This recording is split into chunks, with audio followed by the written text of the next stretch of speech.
On today's show, the guys talk about urgency in education. What drives your students and your teaching?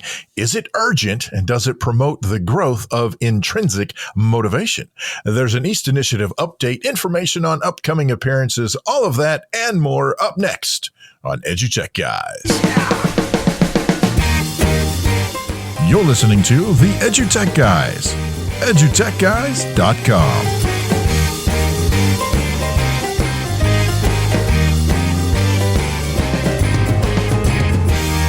Hello and welcome to EduTechGuys. I'm David Henderson. Hey, I'm Jeff Madlock. Yeah, welcome to the show. Thank you so much for listening to us today. We got some stuff we're going to talk about, urgency in education. I'm feeling pretty urgent about it. You know what's really urgent? That you go out to the web and just go to Google, type in EduTechGuys. You're going to find us out there, urgently looking back at you with some urgently looking faces.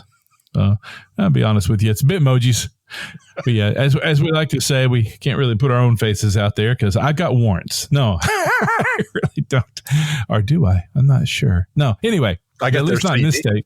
I'm completely off track. Where was I? Oh yeah. Don't forget to visit us on the web, www.edutechguys.com. One thing Jeff's not too urgent about is keeping it all together. So I hope you're having a great week at school. I hope you're doing your education thing to the max and you're really, really happy. This sounds like we just turned into a self-help show all of a sudden.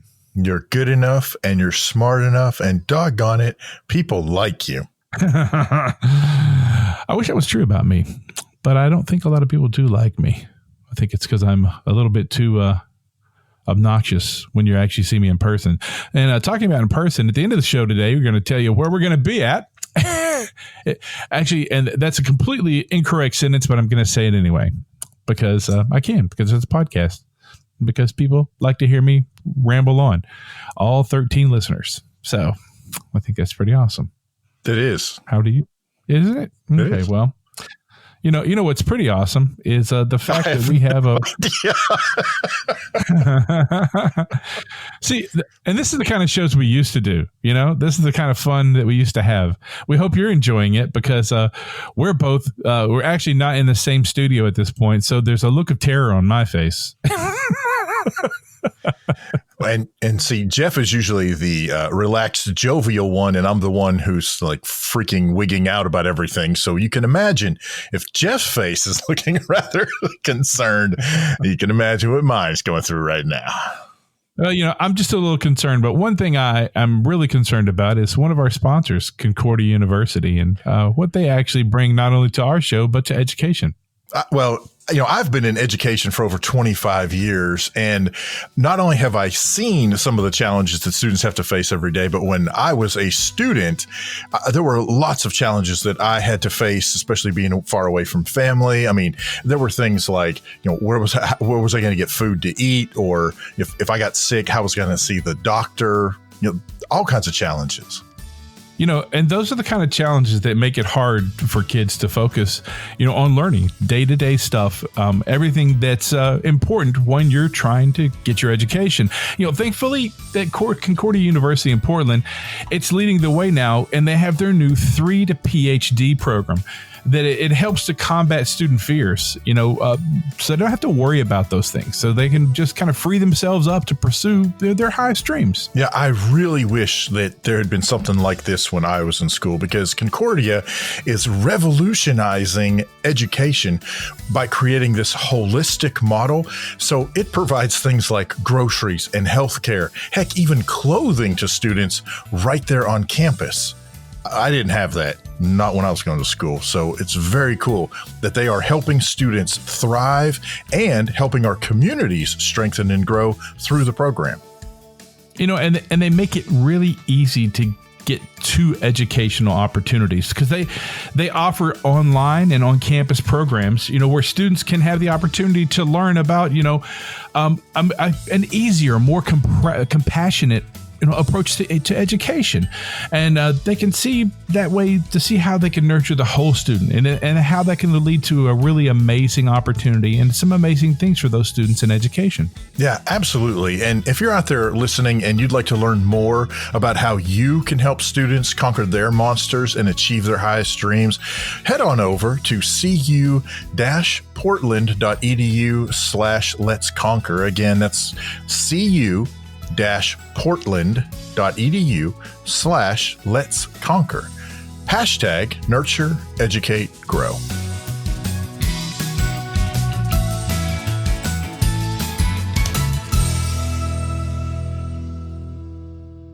One of the things that David and I like to do is we like to have a show where it's just us. And lately, there's been a lot of those. So some of you are probably going, yeah, those are great. Now get some guests on we want to hear. Anyway, so talk about urgency.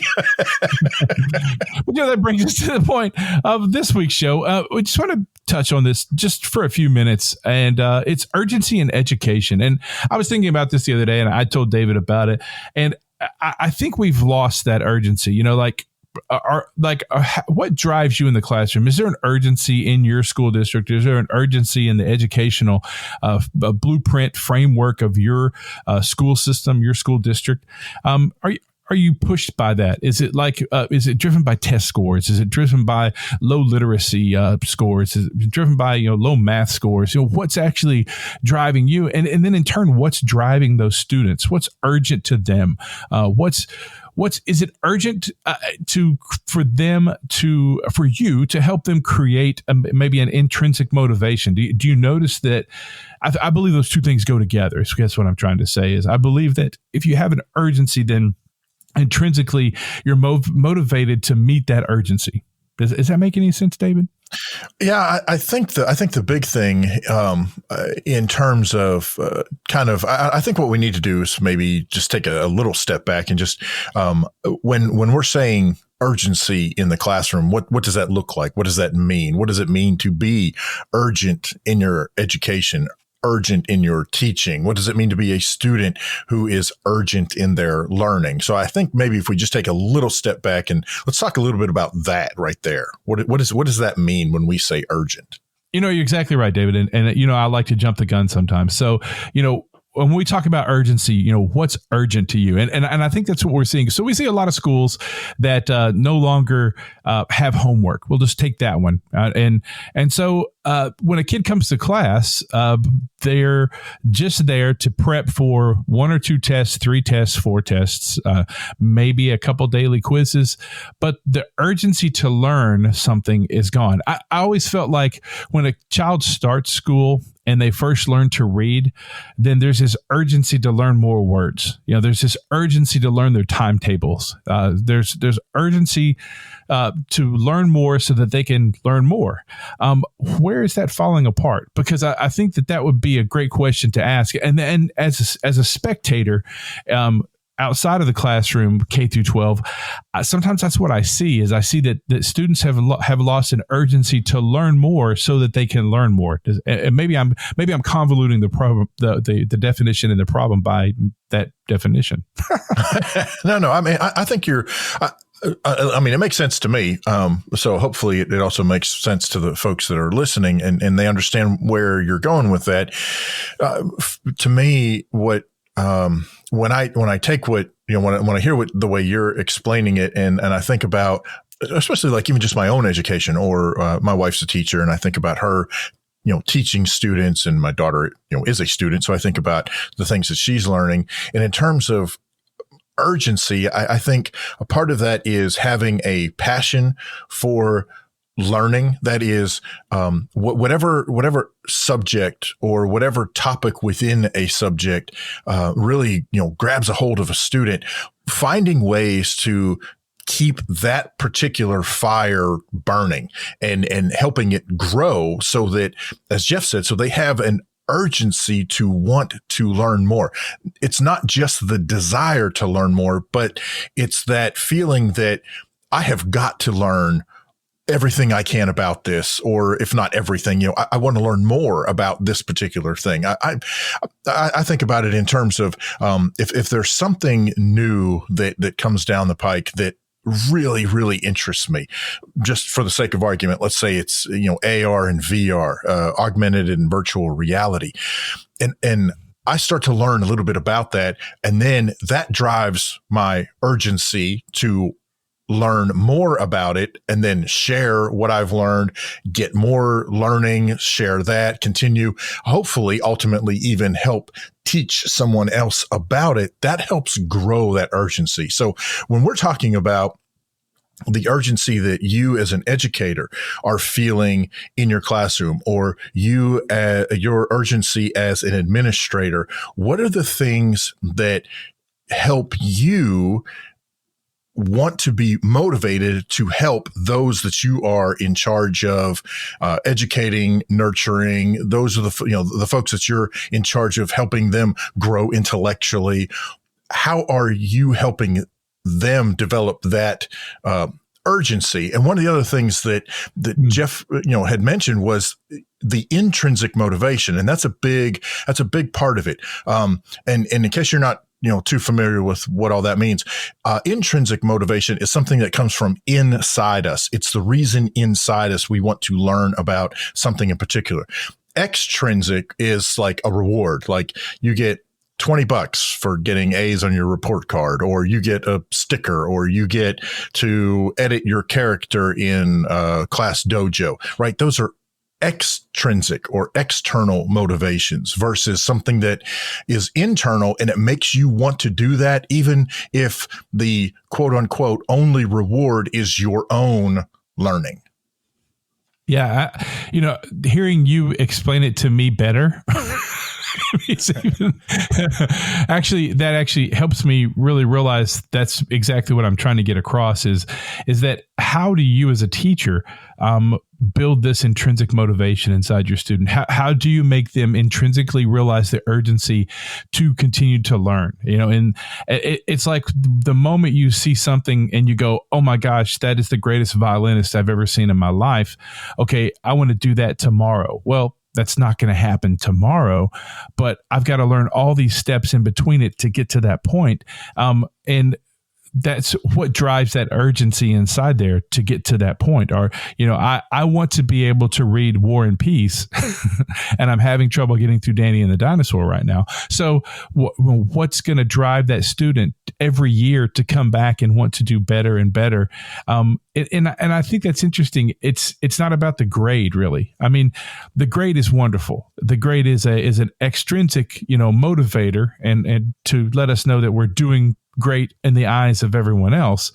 But intrinsically, I think that's the interesting thing is as a musician, when I do the best I can, then I do the best I can. And if I play a good show and I still know that I missed a few notes here, I missed a rhythm there, I came in, a half a beat late there, or blah, blah, blah, blah, blah. But at the end, I still feel like I worked really hard and I did a good job, then that's all that really kind of matters to me sometimes. As long as the crowd doesn't throw rotten tomatoes at me and boo me off stage, it's pretty good.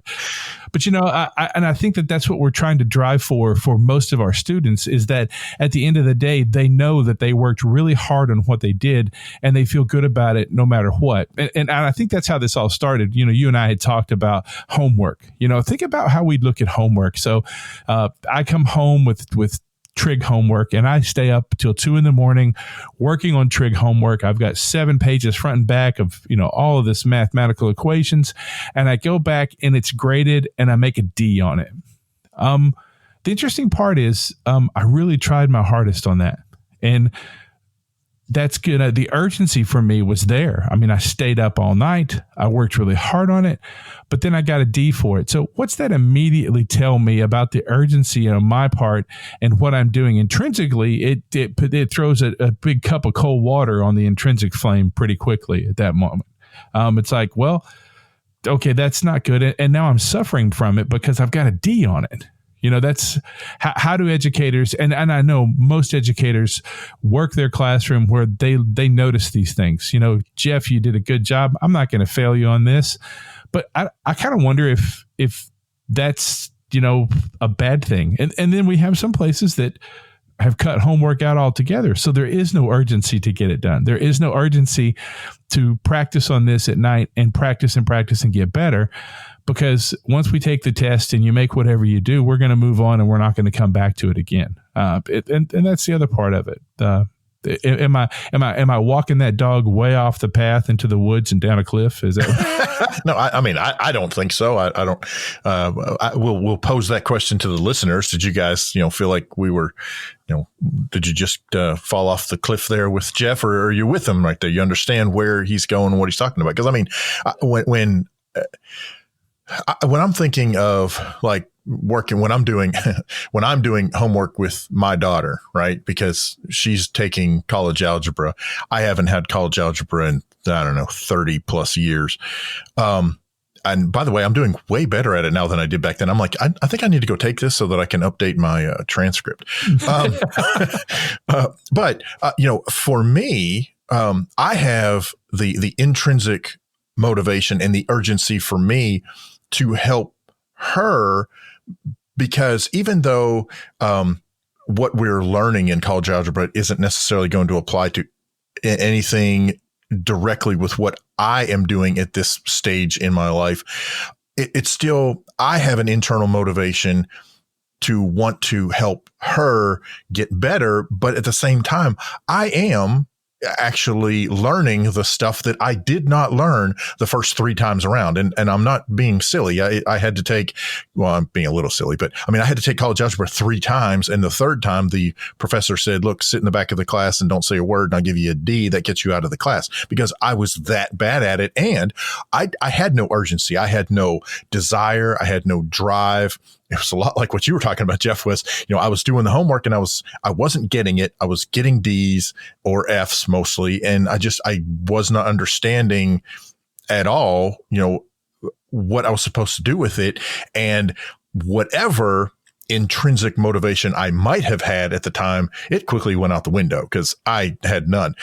Now I do have that. I'm like, oh yes, I want to do this for me as a motivation, because hopefully it's helping her. And then I see some of the urgency that she has when we're sitting down working on stuff. Now, I'm not so sure she is intrinsically motivated to want to learn college algebra.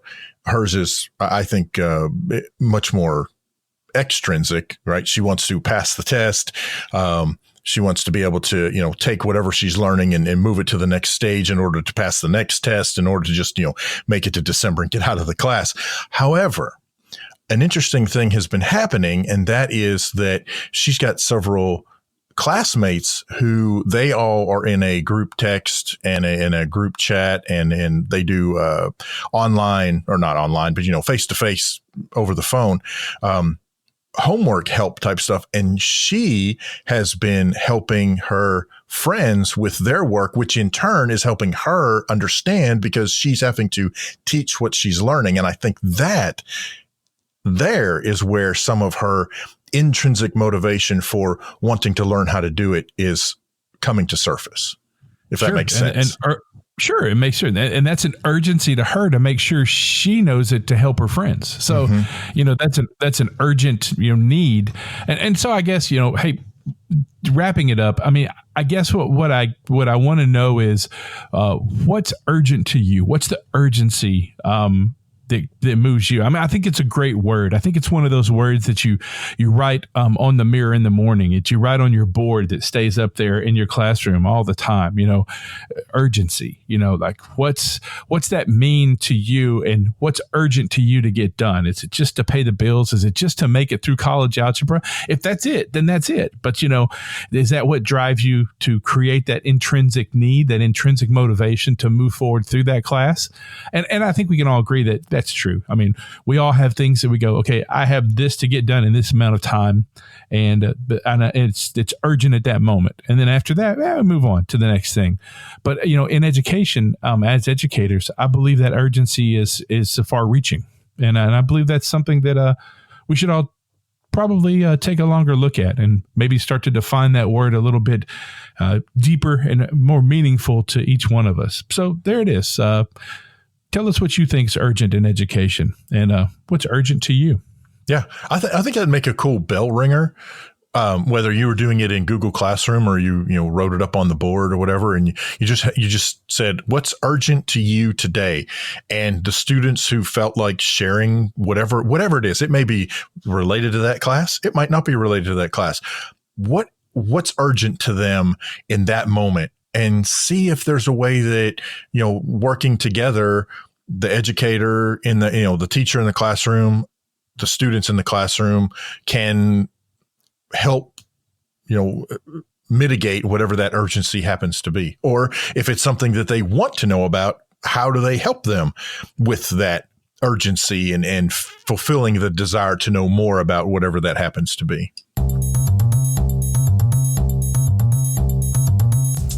Hi, I'm April Jackson, and this is your East Update. This week, we hear from Berryville High School student Bryce Odell and the sensor he created to help visually impaired members of his community. Hey, I'm Bryce Odell. I am a junior at Berryville High School. I have made a backup camera for a human.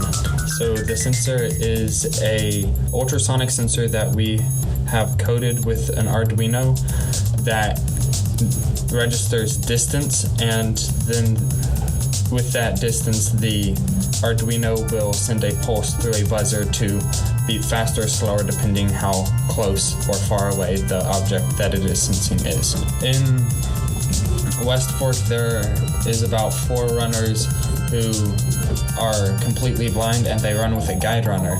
The guide runner, however, doesn't tell them whenever they are about to get past or are passing someone. So then we have created this to sort of give them a little bit of an advantage, not really an advantage, but getting them almost up to our vision to where they can know when they are or are not passing someone. If you're interested in hearing this week's full episode of the East Update or learning more about East partnerships and projects, visit our website at eastinitiative.org or follow us on social media at The East Initiative. I am April Jackson, and this has been your East Update. Hey, thank you so much to April Jackson and the East Initiative for bringing that awesome story from students at Berryville. It's amazing to me. This is exactly what the East Initiative was set up to do. Provide an avenue for students to be able to solve real world problems that are happening in their community. That is fantastic. Yeah. And using tech to do it, right? Creating a sensor for the, visually impaired. That's pretty cool stuff. So we really big shout out to them. And if you want to find out more about them, really don't forget to check them out on the web at eastinitiative.org, or you can catch them on the social medias, the tweets and the Twitters and the Facebooks and all that kind of good stuff. They're out there as East Initiative. So definitely check them out and see if they might be something your school or district would like to have as part of its program. Yeah, absolutely. Hey, and if you want to catch up with us, come see us in person. Lord help you. We are going to be at the Arkansas Conference of Technology on October 17th. That is in Little Rock. Hey, and then we're going down for our third appearance at the Technology and Curriculum Conference of Aldine. That's TCCA in October 26th. That's in Aldine, Texas, the Houston area. Yeah, and then in November, we're scheduled to jump on over to Akron, Ohio at the Teach Better Conference. Then we're going to stay up north, and right after that, November 13th through the 15th, we'll be in Springfield, Illinois at the Illinois Education and Technology Conference. Yeah, and wrapping up the semester in December, we're going to be at the Association of Education Service Agencies 2019 conference. Not in the north. We're going to be in sunny Phoenix, Arizona in December. Come see us for that one. Cool. Yeah. Yep. And if you think, if you'd like to keep up with what we're doing, just in case that our schedules do change and things do happen, and if we're not going to be at a conference or we're moving to another conference, just check out our website, EduTechGuys.com, or follow us on social media, and we'll keep you updated. Hey, it's been a great show. I, as usual, have always had a great time. And David, I hope you've had a great time also. Yeah, man. Like I said, I like it when it's the two of us. Don't get me wrong. I love having guests on the show, and it's awesome to be able to have people share their stories. But sometimes, it's kind of cool when it's just us sharing our thoughts about, education technology. Lots of fun. I agree. Yeah, true. Hey, well, listen, I'm Jeff Madlock. I'm David Henderson. And we'll catch you next time. You've been listening to the EduTech Guys. EduTechGuys.com.